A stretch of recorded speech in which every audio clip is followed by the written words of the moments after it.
Mirzacho'l Agdaslar bilan hamkorlikda ishlayapmiz. Dam olayotgan yerlarni ochdik mana, ancha ishlov berdik. To'g'risi epilmagan. Tabiiy toza mahsulot mashinadan chiqadi xudo xolasa.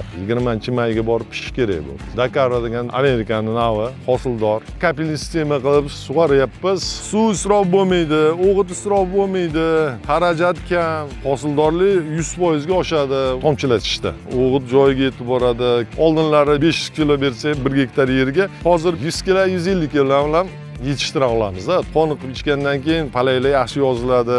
1 gektardan 80 tonnalar olsak kerak menimcha. Ziyod bo'lmasa agar.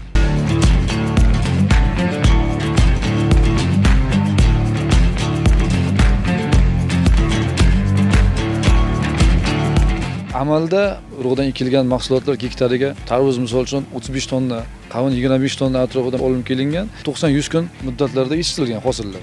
Ilmiy tadqiqot instituti olimlari Xitoydan jalb qilingan agronomimizning tavsiyasiga ko'ra tarvuz navlari urug' orqali yaxshilab o'sha ilmiy tadqiqot institutlarida, laboratoriyalarda oziqlantirilib, ekilish natijasida ko'chat usulida bugungi kunda o'sha urug' sarfiga nisbatan 7 barobarga kam xarajat qilinishini. Bundan tashqari urug'dan ko'chat sifatida ekilganda 25 kun, 30 kun oldin mahsulotlarning tayyor bo'lishiga erishilyapti.